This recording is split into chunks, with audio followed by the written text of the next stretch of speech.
Hello, everybody. Welcome to another live stream Patient by podcast. Today, I'm joined by Dr. James David Audlin, and today we're going to be talking about the Textus Receptus and its the similarities, but also its differences with the Galilean Aramaic text. So, with that being said, welcome back to the show, Dr. Audlin, and carry it away. Okay. Hello, everyone. Pleasure as always, Jacob, to be with you. Thank you for inviting me. Probably should start by just going over a few basic terms. You know what scholars do. We tend to have our own little in-house language, kind of like lawyerese or doctorese, these specialized terms that everybody kind of knows what they mean, but nobody ever defines them. And outside of that academic community, they don't mean diddly. So I'm going to go over a few of them. Jacob mentioned a couple there. He mentioned the Textus Receptus. That's a Latin term. It means the received text. Simple enough. What we're talking about is how the Bible that you are all familiar with, both the Israelite Bible, which Christians call the Old Testament, as well as the New Testament, the Christian texts, that didn't just float down on a cloud out of the sky. It was copied hand to hand over not quite 2,000 years. And since manuscripts don't survive very well for that long a time, as an old manuscript started to degrade, it would have to be copied over by a later scribe. That process introduced some changes. So, whatever the original text of a certain gospel, let's say, or even a certain verse, even a certain word might have been, we don't know. We don't have those originals. They've long since been eaten up by worms or fire or mold or wars or whatever. So we have to rely on these copies. But if one scribe copies a certain verse this way and another scribe makes a slight mistake or thinks it's a little bit better with this word instead of that word, the text changes. And then those two versions, copied from the hypothetical original, then are copied by others, who are copied by others, which are copied by others. And at each of these stages, you have little changes introduced. So that's given rise to different families of manuscripts. And this is where it gets tricky. Those different families have general characteristics in common, although they may not agree down to the detail. So we have families that have traditionally been called the Alexandrian text type. That's also called the majority text type because there's more of them than any other. Not that that makes it a better text. There's also the Western text type, for example, which is a completely different one, but also very important. And then we also have the Caesarean text type. That is also important as a third category. That one's a little tricky. I disagree with a lot of scholars here. I think when they look at a manuscript and they don't know if it's Western or Alexandrian, they say, well, clearly it must be Caesarean text. So that it winds up being like the catch-all, the wastebasket almost for all the texts they just don't know what to do with. Codex Bezae, for example, or very early papyrus manuscript P6. Those are often buttonholed down there rather than as Western or Alexandrian. Here's where the issue starts. All of the texts I'm talking about so far with you are in Greek. And it is not necessarily so that everything that we have in the Christian New Testament was written in Greek. Some texts, absolutely yes. The letters of Paul, definitely written in Greek. The two-part work, Luke Acts, even though it has John stuck in the middle, it's really a two-part major work, Luke Acts. That was written in Greek. And various others, surely written in Greek. But that's not quite such a certain question with the other canonical Gospels. Mark probably had some Aramaic antecedents. In fact, Clement of Alexandria, in a famous letter discovered at Mar Saba by Morton Smith, sounds that way. Matthew has antecedent texts such as the Gospel of the Egyptians, the Gospel of the Hebrews, and others. There's also the I can't think of the name right now. I'm blanking. Various early manuscripts in Aramaic that point to antecedents for these Gospels. The Gospel of John, which is my specialty, which is kind of like the unusual gospel in the Christian New Testament. Matthew, Mark, and Luke are pretty much alike in a lot of their material, but John is different. But John, too, shows a lot of signs of having been originally written or at least drafted in Aramaic. Papias of Hierapolis says as much in fragments we have of his huge 5-volume work in which he discusses all of the known sayings of Jesus, both written and oral. And manuscripts, the early manuscripts we have suggest this. So that's where my work lies. The best known manuscript in Aramaic of the Gospel of John is that found in the standardized New Testament in the Syriac Aramaic dialect known as the Peshitta. The Peshitta pretty much agrees with the Greek text, the Textus Receptus I referred to earlier. It's not too far from the critical standard text that we have today in meaning. It's not too far from the critical text standard that we have, for example, as published by Nestlé Aland. It has a few differences, but by and large is faithful to the same Bible that you all have at home. That is less true in some earlier Syriac Aramaic texts, which are called the Old Syriac Gospels. There's the Syriac Sinaiticus, which is a little older, and then the Curatonian Gospels, a little younger. These are less in cohesion with the Greek text as the Peshitta, but still largely sounds familiar. Then there's these others, the Galilean Aramaic texts. Just the fact that I'm not saying Syriac, but Galilean tells you that we're now moving into different waters. The Galilean dialect is older than the Syriac dialect, which really only caught on 3 at the earliest centuries after Jesus. And the Galilean Aramaic dialect is the one that he spoke. And if we discuss these hypothetical earliest versions of some of the Gospels, at least in Aramaic, they would have been written in Galilean. And here the manuscripts that we have vary quite widely at times, quite widely from the familiar text that we know. And I'm going to be getting to some examples of this in a little bit.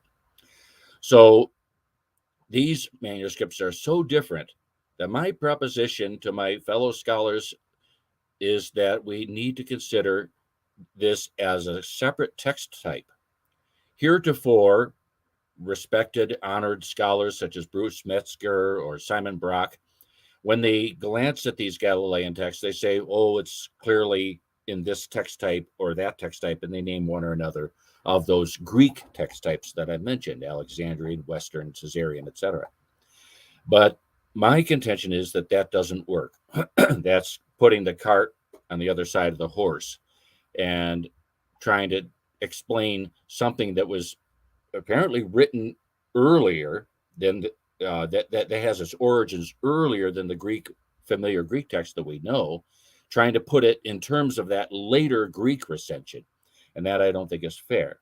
So I think we need to admit another text type, the Galilean Aramaic text type, that would then precede all the others in Greek, and of course later in Latin and so on.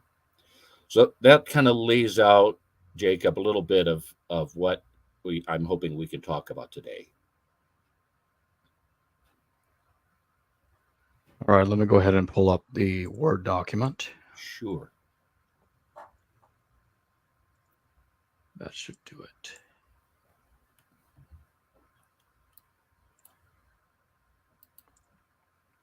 Let me put it on my own screen here.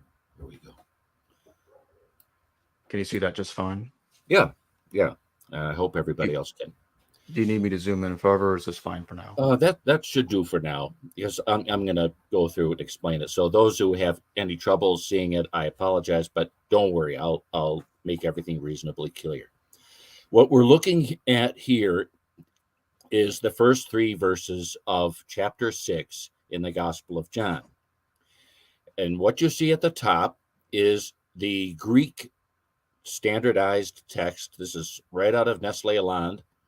This is the standardized text that is behind all of the translations that the folks will be familiar with: English, Spanish, French, German, whatever modern language. This is the Greek text behind it. And you can see what it says translated below. I have the translation word for word in red letters underneath the Greek. So you have, after these things, Jesus went away. The way we do it in English, Jesus went away over the Sea of Galilee, or of Tiberias. And let me move my screen a bit. There we go. And now a crowd was following him. A great crowd was following him because they were seeing the signs which he was doing upon those. When he went up now on the mountain, Jesus, and there he was sitting with the disciples of him. Now, what I want to look at with care is what you see next below. And that is the Galilean Aramaic text of these same 3 verses from a manuscript known as Palestinian Lectionary A. It was scribed by an extremely careful scribe named Elias of Abud in about the year 1000, which is relatively late for a manuscript to be so seriously important. But he clearly did it from an early manuscript that probably dated from at least as early as the 4th century, which we can tell by language, which we can also tell by similarity to other early Galilean Aramaic texts, such as the Syriac, such as the Sinaiticus Receptus, the Codex Londinensis, and others. So what we have here is those same 3 verses, but if you look at the English translation underneath, you'll see that it doesn't quite say the same thing. And so after he had been joined together, that's your first clue, where the Greek has, after these things, Jesus went away. The Aramaic, the Galilean, is more specific. It says, after he had been joined together. That's a literal translation of an Aramaic word that means after he had been wedded, after he had been married. The wedding at Cana I didn't give this an example, so I'll just tell you, the wedding in Cana of Galilee in chapter 2 of John is very obviously, if you read the Galilean Aramaic, his own wedding. And so after this, all the wedding celebrations, Jesus departed along the shore of the Sea of Galilee. That's pretty much like the Greek.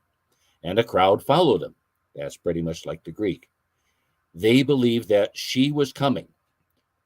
There's an Aramaic word there. It's like our English letters HY, which means she. It doesn't mean he. So it's an individual person of the female persuasion. They believed she was coming. I put in parenthesis Mary because the syntactical rule in Aramaic is when you have a pronoun, it goes back to the immediately preceding person named by name who fills the bill. And before this text in chapter 6, the immediately preceding female who is named is Mary. And of course, we're talking about Mary Magdalene.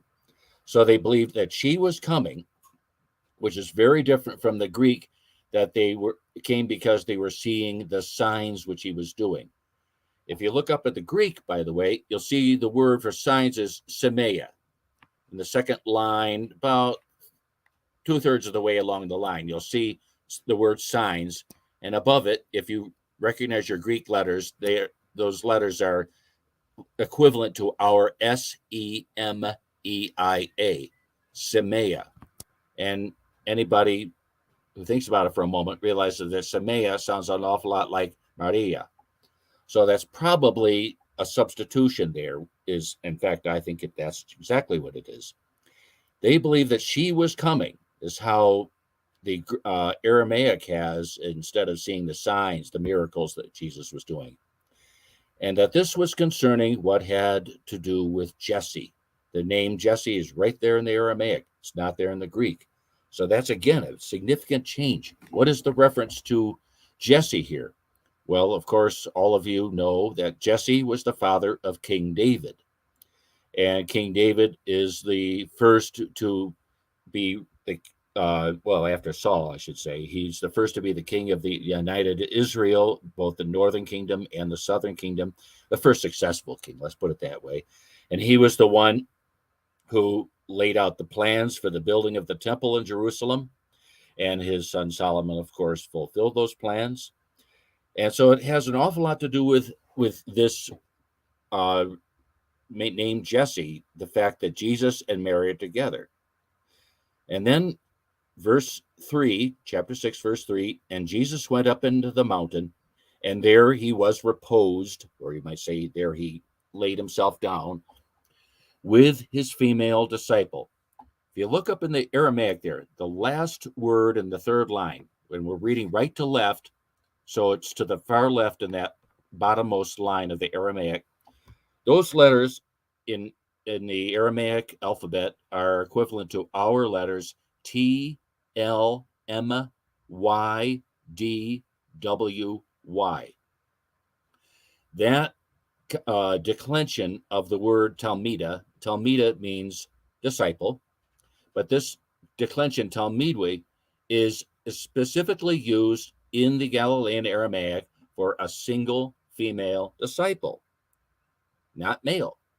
The male disciples are Talmidi, and a single male disciple is Talmidia, and so on and so forth. So without belaboring the point, Jesus went up into the mountain, and there he was lying down, taking it easy, with his female disciple, which is the aforenamed Mary. So why these changes then in the Greek? Because in the early organized Christian religion, there was a pressure on the people to forget the fact that Jesus had a wife, because they wanted to increase the cachet of the dogma that Jesus was God incarnate.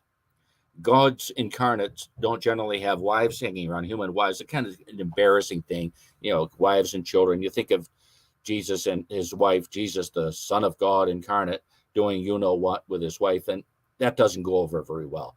So there was a pressure in the early organized religion to sideline Mary, Jesus's wife, and turn her into a penitent prostitute. Look though you may, there's nothing anywhere in the New Testament that says Mary was a prostitute.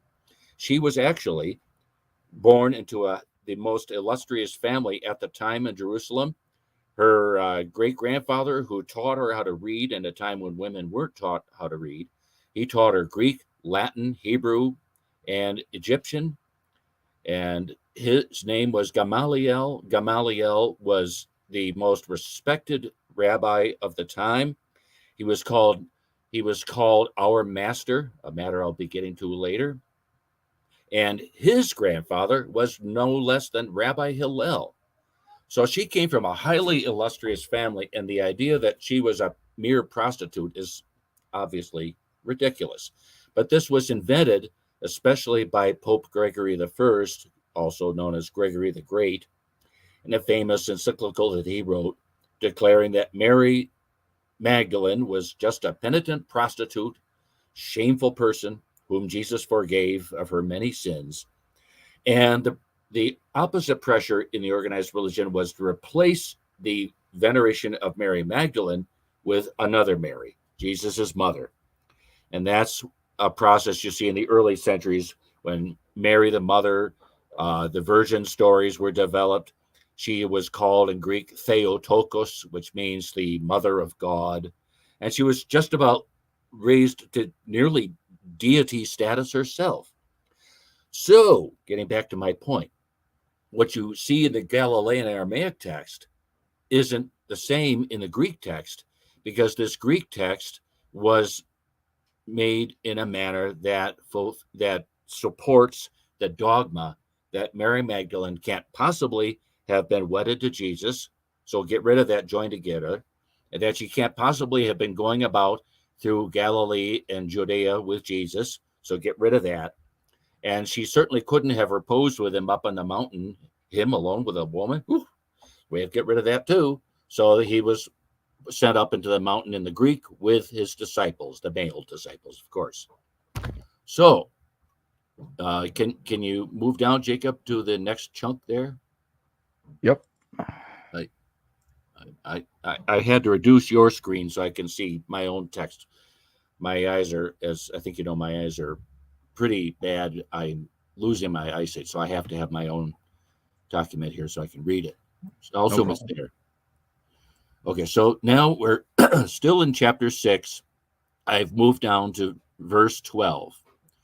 And the Greek, familiar Greek to many of you, I'm sure, when now they were filled, Jesus has multiplied the loaves and fishes such that thousands of people have eaten from these loaves and fishes and were satisfied.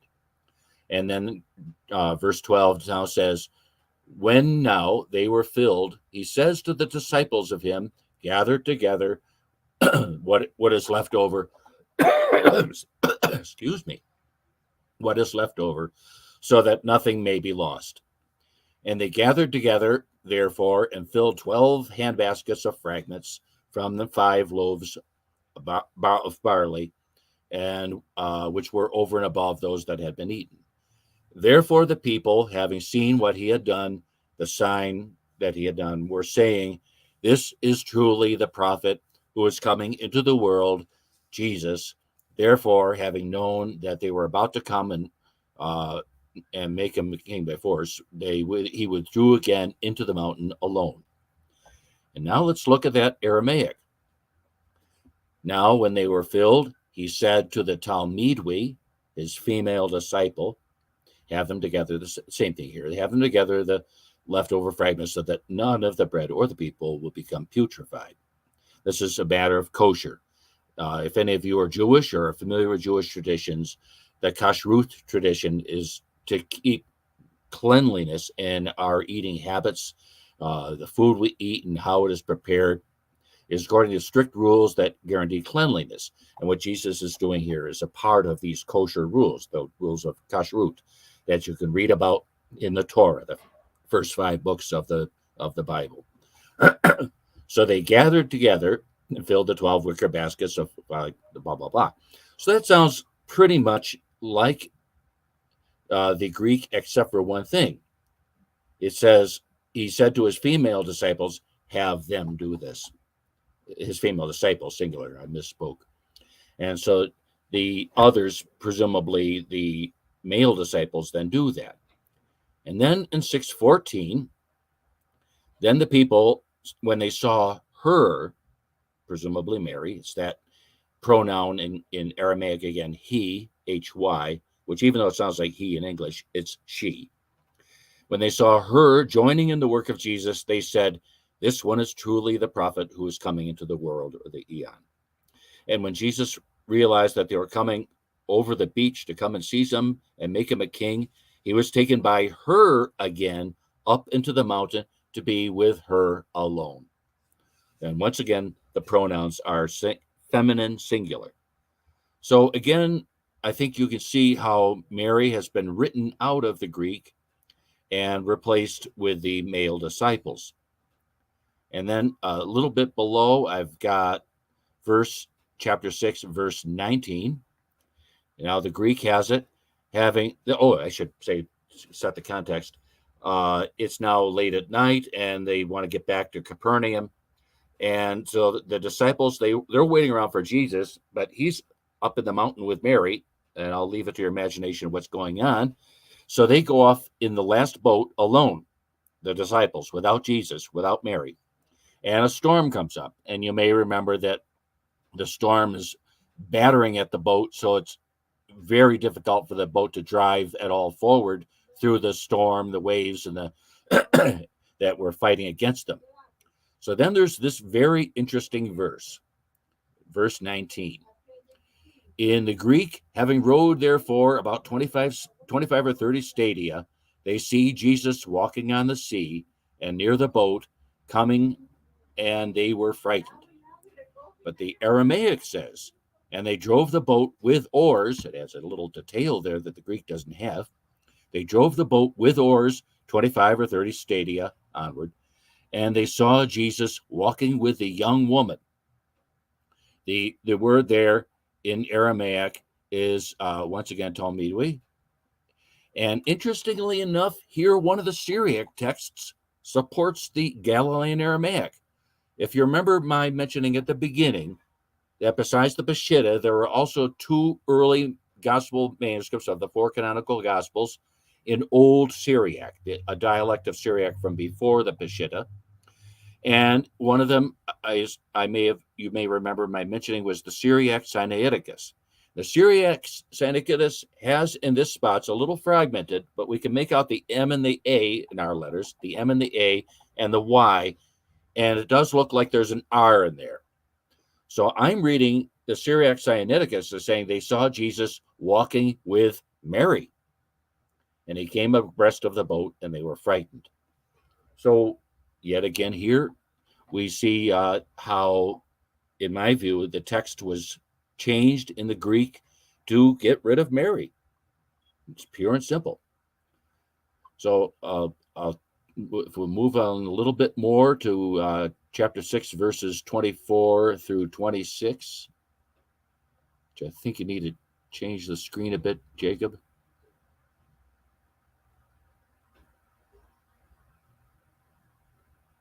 I've seen it there. They're placed side by side here. Oh, I can't see. Okay, I'll trust you. Yeah. If it starts out, you read Greek, Jacob. If it starts with hote o and I didn't know holos o Jesus, then you got it. When therefore saw the crowd that Jesus.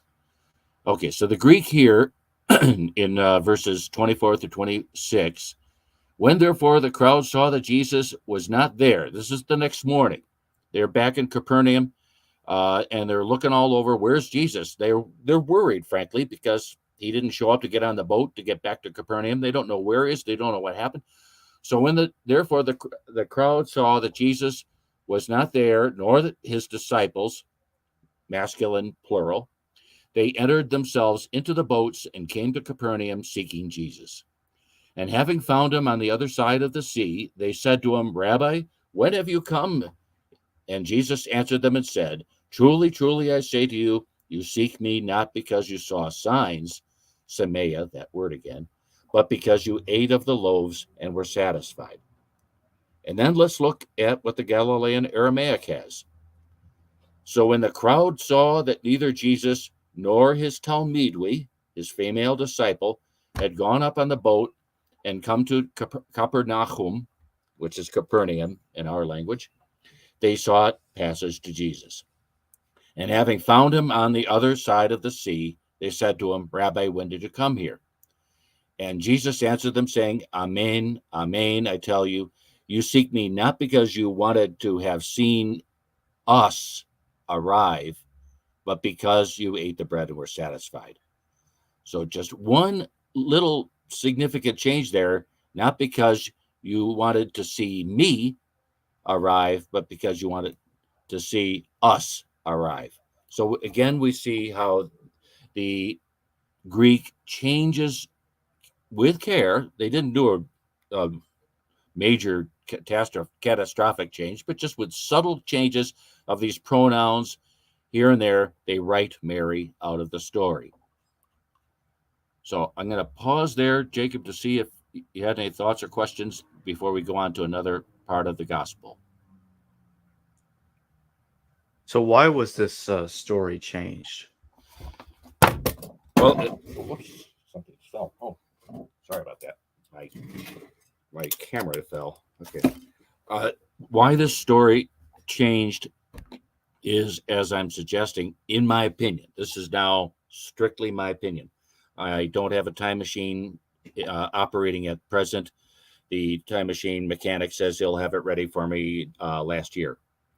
So I can't go back in time to ask, but my opinion is that because the dogma later on that Jesus was never married, that he never had anything to do with women, that he was a solitary, because he was God incarnate, and God's incarnate, at least in Christianity, don't go around marrying mortal women, that Mary had to be written out of the story, such that she could be turned into just a minor character, a penitent prostitute who weeps on Jesus's feet, wipes them with her hair, and begs for his forgiveness, and he does so. Now, even in the Greek gospel, we see enough remains of Mary, Jacob, that we realize she is an extremely important character. Who does Jesus appear to first and foremost at the resurrection? Peter? Nope. John? Nope. James? Nope. The male disciples are there. They come in John chapter 20. They arrive at the tomb, they look around, and they leave. And right after that, Jesus appears to Mary, who's still at the tomb weeping. He could have appeared to them. He was clearly nearby. But he waited until they were gone, and he appears to Mary. Why is Mary there in the first place? Because any of you who are Jewish know it is the wife's responsibility, the widow's responsibility, to anoint the body of her husband in the tomb, at least in those days. And so she's there to do her wifely duty and anoint the body, but she's all upset because she can't find the body.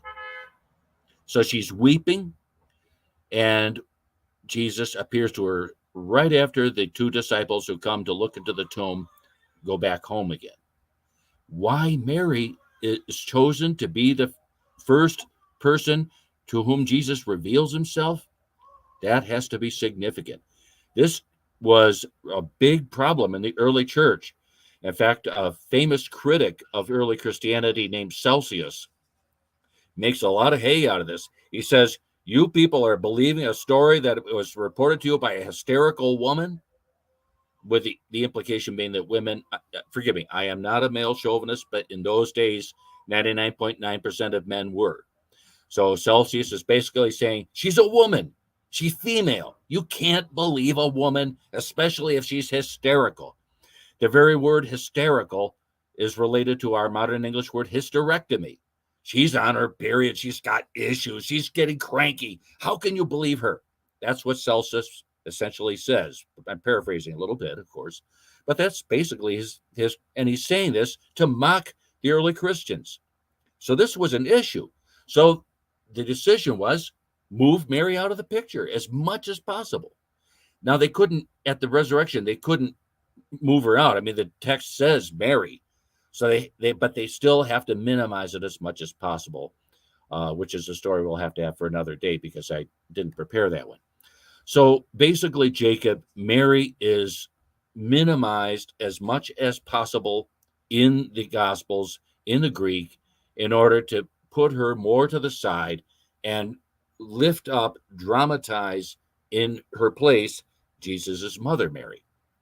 This is a process of dogmatization, and it's part of why I'm saying we need to take very seriously these Galilean Aramaic texts, because they reflect a wording that evidently is from before these changes were made in any of the Greek texts, be they Alexandrian, be they Western, be they Caesarean. These texts don't have such changes. So I think they're vastly important, Jacob. We have a super chat question. Sure. Vesper, thank you for your super chat. Was Mary Magdalene Mary the Jewess prophetess? Oh, I love it. A terrific question. Thank you. Let's see. Vesper, thank you very much, Vesper. Wonderful question. Yeah, we're talking about Maria Prophetessa, as she's generally called in Latin, who is a conglomeration of a number of women. One of them, yes, is Mary Magdalene. But she was also apparently around the 3rd or 4th century a Jewish scientist. She was an early female scientist. And as far as I'm concerned, as a supporter of women's equality and rights, this is a great thing. She's up there with what is her name? Eudalia. There's a movie about her recently. The great female Greek scientist who was murdered. She is a fascinating person, but the story is conflated in, is it Simus Trismegistus? I can't remember off the top of my head, But there's some early alchemical works in which Maria Prophetessa, whom you're asking about, is kind of glommed in a muddle with Mary Magdalene. So the answer is, in part, yes. Okay, I'm going to return to the presentation. Okay. Thank you. That was a great question, Vesper. Okay, now I'm moving Jacob to the next one. You'll see 941 at the beginning, and then a lot of Aramaic text.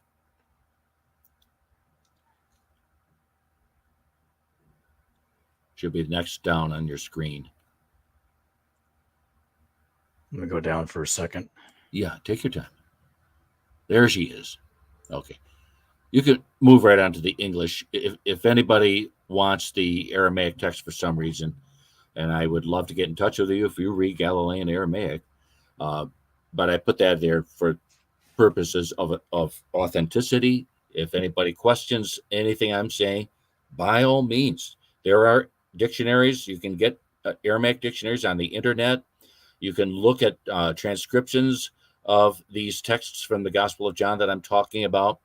The Comprehensive Aramaic Lexicon, the CAL for short, has even a clickable version of this very manuscript from which I'm taking these texts. You can click on any word and it takes you to a definition.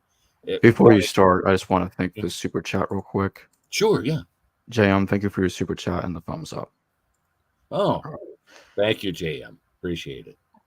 Yeah, so anybody who's interested in what I'm talking about, and gosh, I hope somebody is, because when I'm gone, I hope this work continues. But the Comprehensive Aramaic Lexicon, the CAL, it's operated by the Hebrew University in Jerusalem. It's just a super duper website, but it's not always accurate. So you have to be a little careful how you use it. But you can click on the word for word in anything in the four Gospels, in the Galilean Aramaic text that I've got here on the screen for you, and check what I'm saying, and you can see if I'm right. So don't just take my word for it. If you are having any doubts about what I'm saying, there are things on the internet you can look at for yourself and see whether or not I'm right. So now moving to chapter 9, actually after chapter 9. Let me back up. Chapter 9, some of you I'm sure know very well, chapter 9 of the Gospel of John is the story of Jesus healing the blind young man. He heals him by making mud with his spittle and putting it on the eyes of the blind young man. And then he tells him to go wash the mud off in the pool of Siloam, as it's pronounced in our language, Shilemea in Aramaic. He tells him to wash it off, and the young man returns seeing. And then there are some antagonistic Pharisees, probably of the Shammai school, who are taking exception to Jesus doing this healing because he did it on the Shabbat, the Sabbath. He did it between Friday sundown and Saturday sundown, which, as everybody knows, is the Jewish holy day. And on the Jewish holy day, you're not supposed to do any work. And healing, presumably, is working. So Jesus has broken the Shabbat. He has flouted one of the mitzvot, one of the laws in the Torah that forbid working on the Shabbat. So these Pharisees are saying this is not acceptable. We have to reverse it. They have to re-blind the young man. That's basically what's going on. You don't see that so clearly in the Greek, but it comes out loud and clear in the Aramaic that they are going to take this young man by force if necessary and re-blind him, because the return of sight was accomplished by flouting the mitzvot of the Torah. Now, I don't know about you, but I think this perspective is barbaric. And Jesus, of course, on other occasions, heals on the Sabbath. He gets criticized because his disciples glean wheat on the Sabbath.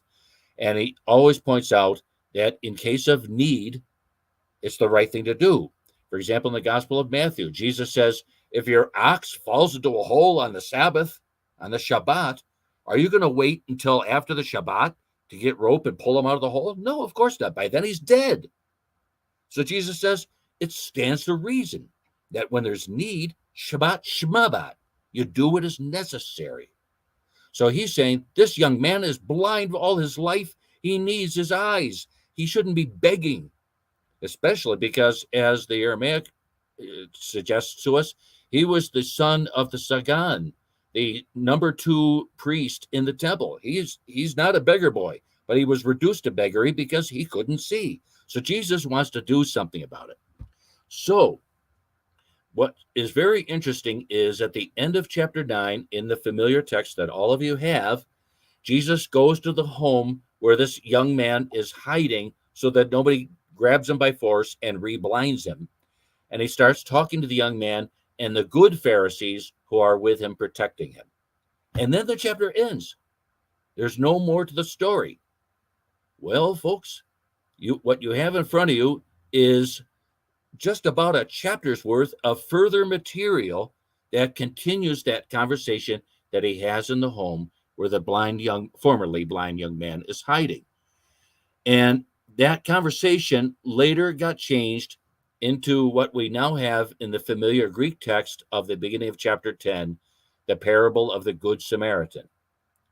Now, this is an eyebrow raiser because in Matthew, Mark, and Luke, Jesus tells parables.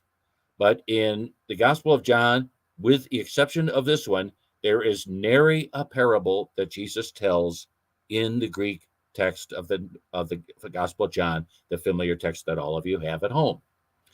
Here is this strange parable, this unusual parable of the Good Samaritan.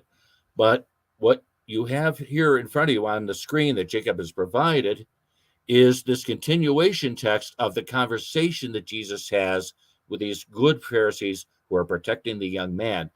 And you will hear in it phrases that were taken out of the context of this conversation and turned at an early date. This is my view as I read these texts, turned at an early date into the parable of the Good Samaritan. It's just a little twiddling, a little taking out here, and a little moving around there. And voila, there is the parable of the Good Samaritan.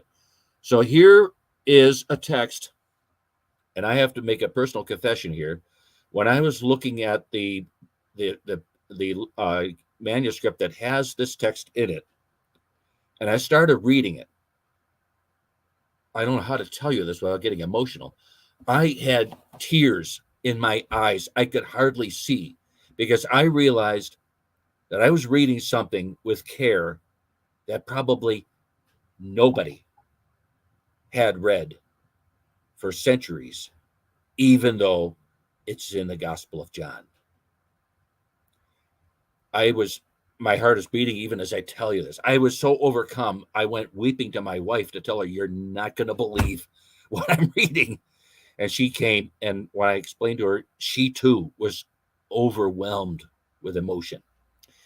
That's the text that I've shared with Jacob to share with you, and now you can be amongst those who are familiar with how the chapter 9 continues. Chapter 9 in the Gospel of John that you're familiar with ends with verse 40. I'm just going to read a little bit of the very end. This is the very end of chapter 9 as it reads in the Galilean Aramaic. It's a little different in the Greek. The Greek has those of the Pharisees who were with him heard these things, and they said to him, "We are not blind, also are we?" And Jesus said to them, "If you were blind, you would have no sin. But now you say, 'We see,' so your sin remains." In the Aramaic, and Jesus said to the Judean leaders, "I have come to this one, the young man, lest in seeing him they become angry or violent, and in becoming angry or violent they make him blind again." And the Pharisees with him listened to his words, and they said to him, Jesus, "It is even like we ourselves were blind." These are Pharisees in the temple who are saying they were blind to what Annas is capable of. It's a backup moment for those who don't recognize the name Annas. At the time that Jesus was saying these words, the high priest in the temple was a man known as Caiaphas in Aramaic, or Caiaphas in English, Joseph Caiaphas, and he was married to the daughter of the former high priest, a man named Annas in our language, or Anas in Aramaic. Anas was just an unbelievably dogmatic character. He ordered everybody around. He wanted everything to go his way, and he was making piles of money by holding a monopoly on the exchange of money from denarii to shekels, because you could only use shekels at the temple. So the money changers' tables that Jesus overturned, they were taking a percentage that went straight into Annas's pocket, even while Caiaphas was the high priest, if you can believe it, his son-in-law. And then the selling of the animals that had to be used for the sacrifices in the temple. Guess who got a cut? Annas. Annas is making absolute bundles behind the scenes, even though he is the high priest no longer. In the Talmud, the great set of Jewish commentaries on the Torah, even the Talmud has nothing good to say about Annas. Basically, it says pretty awful things about him. He was a pretty despicable individual. So these Pharisees, who have among them the Sagan that I mentioned, the number 2 priest in the temple, and Caiaphas, the number 1 priest in the temple, who have been doing what Annas wants them to do, they say to Jesus, it is even like we have been blind. What are they talking about? That's where this new text, well, it's not new, it's just new to us. This new text that continues, chapter 9, tells us why they are so astonished. Jesus tells them the story that you see on your screen, that if you remember, Jesus sends the young man, now seeing, to the pool of Siloam. And because he's just recovered his sight, he obviously needs some time to get used to the seeing for the first time in his life. It's not an easy thing to do. If you can imagine being blind all your life, suddenly you see everything is like just colors, wild colors, and you can't make sense out of it. So Mary, Jesus's wife, goes with the young man, whose name, by the way, is Prochorus, to the pool of Siloam and helps him wash. Now, the pool of Siloam was open air. There was just sky over it, but it's surrounded by a quadrangle, a building with a double colonnade, looks like a squared off letter O, like a big square, like a frame on a painting. The painting is the open area where the pool is, open to the sky, and then like the frame in the painting, this colonnaded building around it. So to get to the pool, you have to enter one entrance to get into the colonnaded building, pass through it, then you go through another entrance to get into that middle part where the pool is. So Mary helps them down the roadway. It's a pedestrian roadway with a lot of steps, and they have, by the way, found this in Jerusalem. It's fascinating to see. Down the steps, it would have been crowded because it's a busy time of year, and she brings him into the colonnaded building. Out the other side, there's the water. She helps him down to the water, helps him to be able to see. And then there's some commotion at the door. Annas and his henchmen have arrived. They're going to grab the young man. This is the plan. Grab the young man and re-blind him. Make him blind all over again. Jesus is at the outer entrance, the entrance to the colonnade, watching out for just this possibility. So there's commotion, and what the story is here is that they pass by Jesus. They don't even notice him. They're looking for the kid. They want to get the kid under their control. They don't even notice that they walked right by Jesus. So Jesus shouts to them and manages to get Mary and the young man, Prochorus, ushered away quickly before they get into the inner area where the pool is, and get them outside. The child is obviously upset. You can hear in Jesus's summary of what he tells to the father and the other Pharisees what happened. I called the yearling Prochorus by name, and he came with her.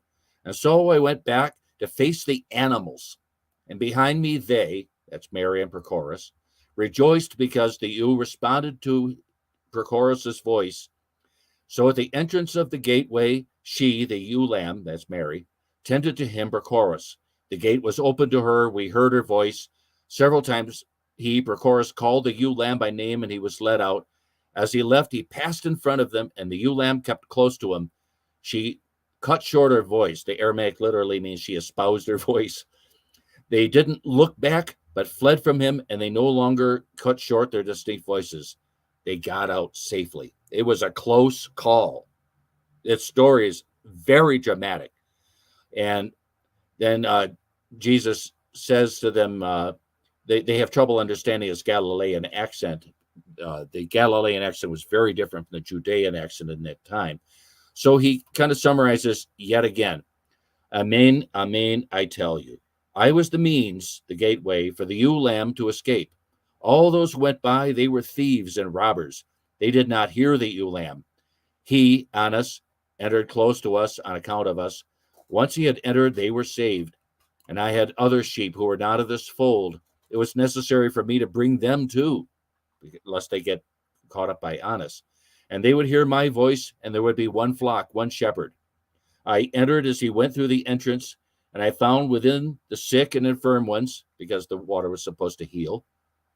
The thief did not come except to steal and to slaughter and destroy. I arrived, we drove them off. He, Prochorus, is of benefit to them, but I am a good shepherd, and the spirit of a good shepherd is devoted much to the good of his ewe lamb. He, Annas, is a hireling and is not the shepherd. This one is not his own ewe lamb. The father-in-law, the wolf, came. He left the ewe lamb alone and fled.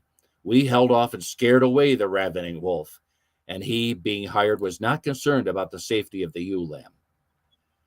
And the conversation continues, as you can see on your screen. Mary speaks, Jesus speaks, Mary speaks again. All of this simply would not be acceptable to the dogma, because we have here a story in which Mary takes initiative. Mary is clearly operating in tandem with her husband, Jesus. This wouldn't have done.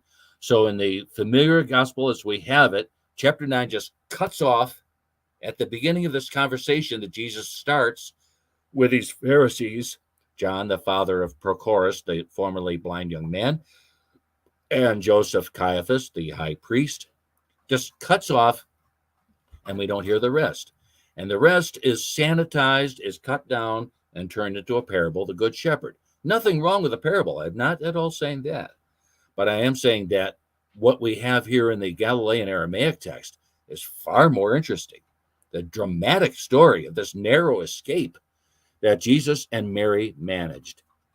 And that, of course, just would not suit the dogma. So I'll pause there again, Jacob, to see what's going on. So I have one question about this. So the blind man's name is Prochorus, which is a very different name, obviously, from the name that Mark ascribes the character Bartimaeus. Right. Yeah, Prochorus is Greek. Yeah. Prochorus is his Greek name, and he was known as by the Greek name in later years when he was, for example, he was the bishop in Nimedia, outside of what today is Istanbul, just south of it. And his Aramaic name, give me a minute and I'll remember it. I'm going to have another. You said earlier something about son of Sidon or something like that. I'm not sure what you're talking about. Son of Sidon. Must have misheard something. Yeah, or I might have mumbled. I don't remember what that was. But he is at the time 13 years old. He will later serve as the scribe to John the presbyter, his father, who was the Sagan, the number 2 in the temple under Joseph Caiaphas. He will serve as the scribe for his father John, as John writes the Aramaic drafts of the Gospel of John. That is according to the aforementioned Papias of Hierapolis, who wrote that dynamite book I'd give my eye teeth to get a copy of, that gives the origins of the Gospels and discusses all of the known statements that Jesus ever made.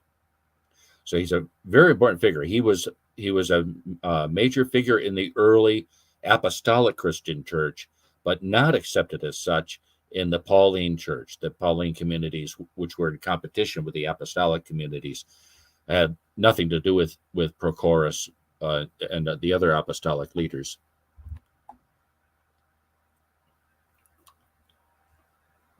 All right, I'll go ahead and move to the next. Sure. How are we doing in time? Oy vey. Okay. I'll try to move quickly here, Jacob, because it seems to me we're coming up on the hour.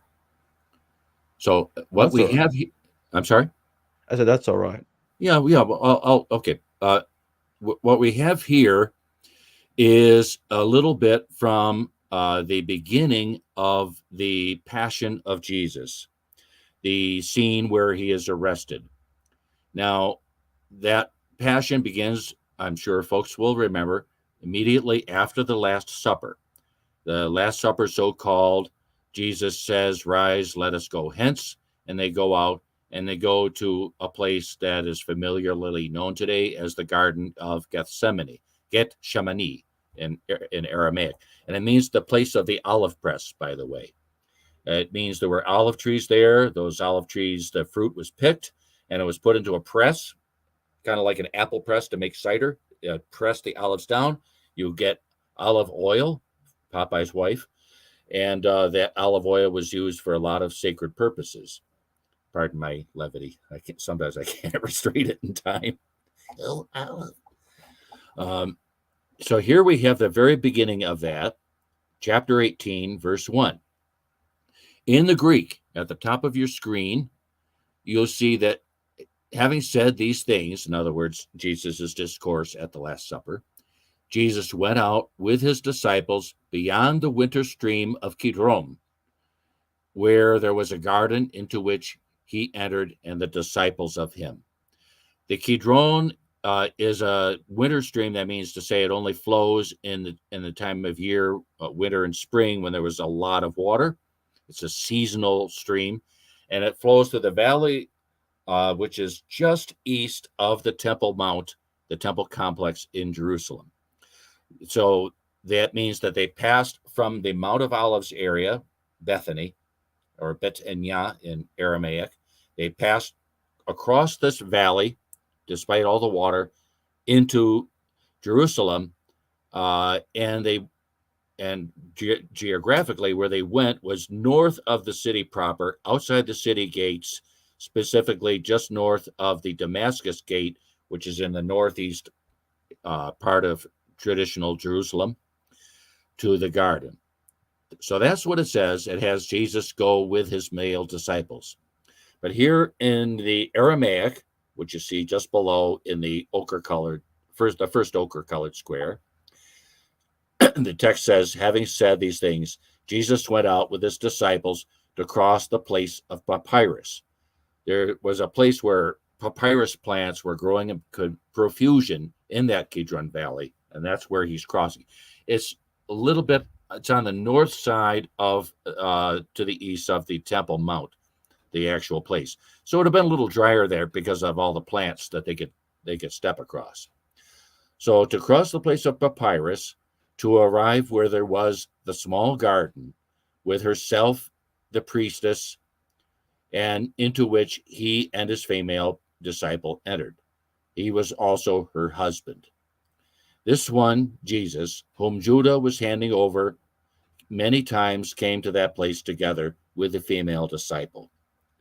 So we have a mention of Mary as the female disciple here, once again as an earlier. We also see her described as the priestess because that is the work she did at the Melchizedekian temple in Samaria.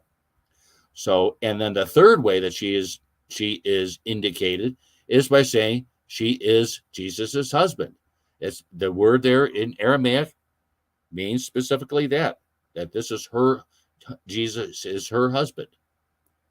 And then the last phrase is very interesting.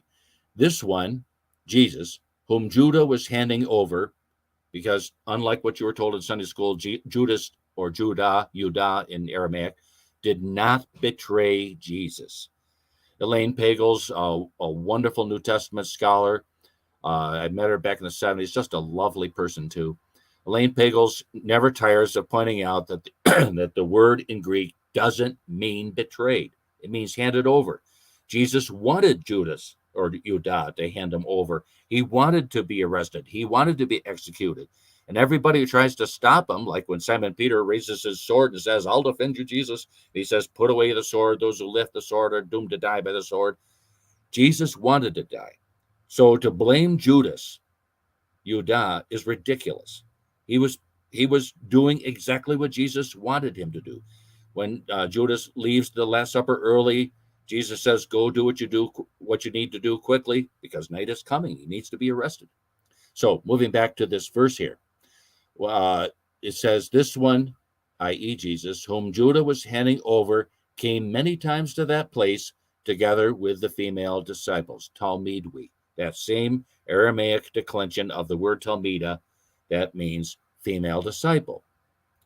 And then you may be interested, before I get to the next little chunk, that I find in another early text, not this Palestinian lectionary that I've been quoting for you, but another one, that a text that is identical to one in the Gospel of Mark, chapter 14, verses 51 through 52.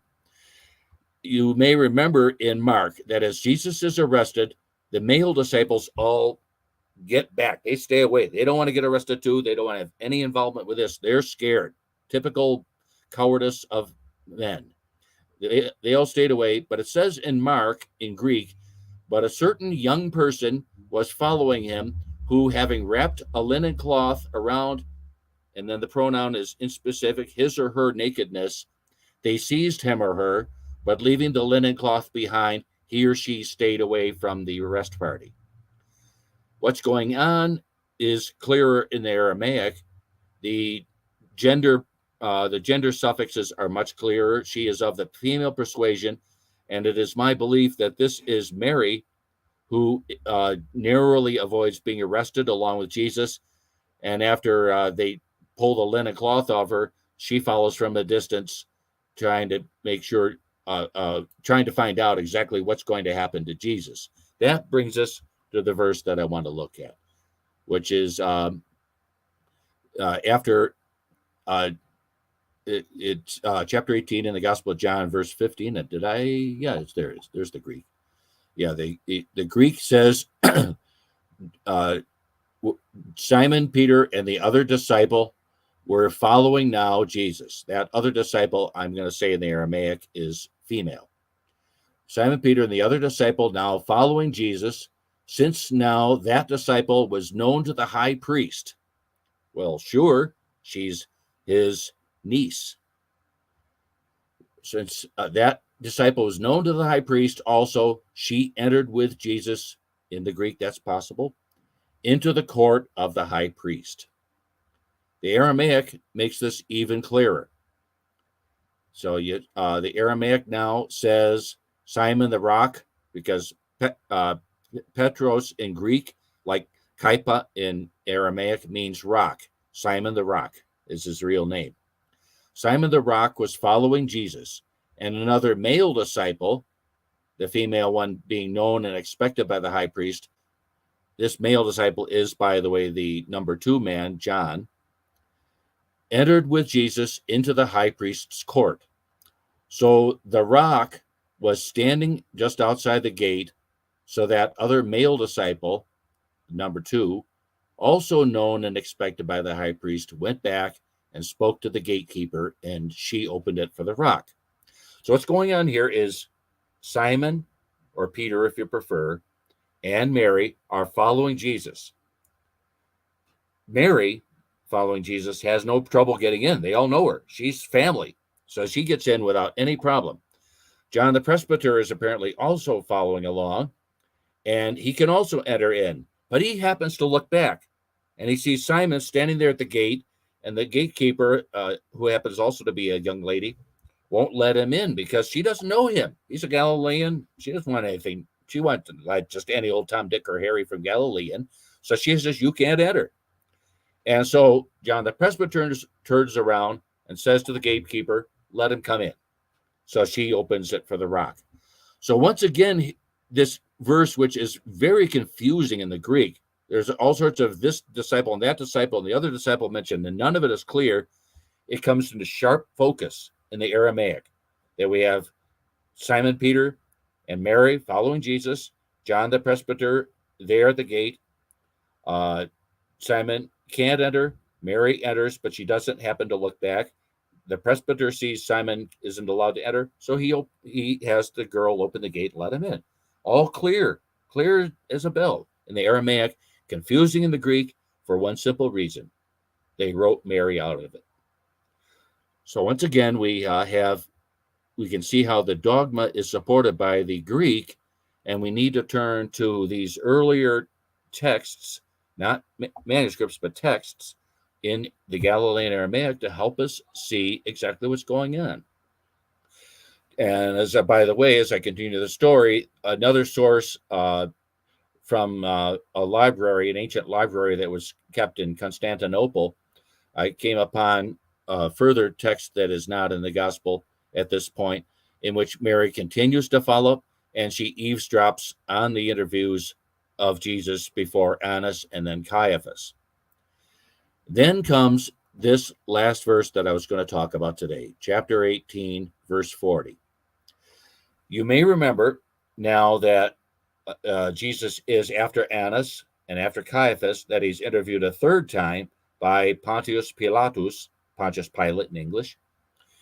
And Pontius Pilatus in the Greek announces to the people that he is going to honor the Jewish tradition of releasing one condemned criminal to death. He's going to release that one. So he offers to release Jesus. And in the Greek, the people shout out, no, we don't want Jesus. We want Barabbas, who it says was a thief or an insurrectionist, depending on how you translate the Greek word. Now, Barabbas, I'm sure several of you out there in internet land know Bar means son of, and Abbas is a declension of the word Abba, meaning father, son of the father. So that should be a little clue as to something going on there that doesn't quite meet the eye. So now let's turn to the Aramaic. Pontius Pilate offers the release, but the people say they want not Barabbas, but Bar Rabban. Now that's very interesting. Bar Rabban. That word means the son of the rabbi, our master. There was one and only one person in the late Second Temple period, in the time of Jesus, who was called Bar Rabban, and that is Gamaliel, whom you may recall I mentioned earlier. He's the great-grandfather of Mary Magdalene. He's from that illustrious family I mentioned. He is one of the two greatest rabbis ever, together with his grandfather Hillel. He was a friend of the early followers of the teachings of Jesus. Some of you will remember that he is mentioned in the Acts of the Apostles, defending them. And a very important figure. And so they say Bar Rabban. What they're saying is, we don't want Jesus released. We want the daughter of our master released. They're talking about Mary. Mary is there with Jesus. She's been following all that time, listening to the conversations, and they say, we don't want her killed. We want only Jesus. So once again, we see Mary written out of the story, and they had to invent a fictional character in order to keep that presence of Mary out of the story. And I could go on with much more. When we get to the crucifixion, the two thieves on either side of Jesus, they also owe their existence. They're so grateful for it too. They owe their existence to a bad translation from Aramaic into Greek. Mary is tied to a stake on to the side of Jesus as Jesus is crucified. Jesus is crucified, as you all know. He's hanging suspended on the cross, but Mary is tied with her arms behind her, tied to a post next to her husband, forced to watch him die. This was a typical practice by the Romans in their empire to add to the torture. Crucifixion takes a horribly long time for someone to die. They could last several days without dying. And if you have your wife, your mother, your brother tied next to you, forced to watch, they can't leave because they're tied to the post, watching you die, that only adds to the torture. But they changed by virtue of bad translating from Galilean Aramaic that presence into the two thieves that we all know about.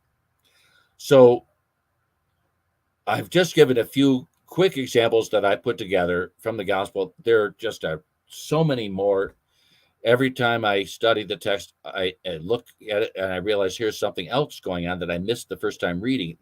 I'm still finding these. I've been reading this text for decades, and I'm still finding more ways in which I see how the text is a surviving remnant of a very early version of the Gospel of John that has elements that we simply can't find in the Greek.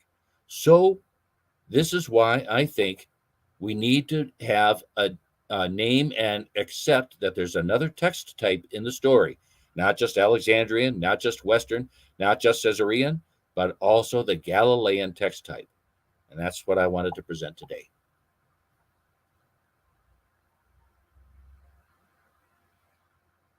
So we have another super chat. Meme, thank you for your super chat. Hi, would you please link these documents with the Arabic or download, please? I thought he meant to say Aramaic, Galilean Aramaic, but anyway. There are early Arabic texts. This is also something that's not well studied by the academic community. But there are some very interesting early Arabic texts. So I understand maybe that was probably a typo, no problem. But just as a by the way, since you use the word Arabic, there are some very interesting Arabic texts that also at times agree with what these Galilean Aramaic texts have to say. Now, if you want to send your email address to Jacob, and Jacob can shoot it to me, unless Jacob, you have an easier way to do it, I am happy to send you this document, or Jacob can send it directly to you, these texts that I've laid out for you here.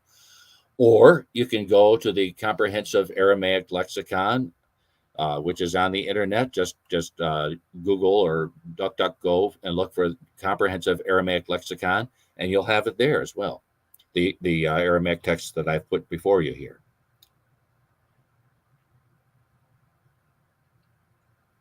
Well, thank you for joining me today, Dr. Audlin. My pleasure. Always a pleasure. Thanks a lot.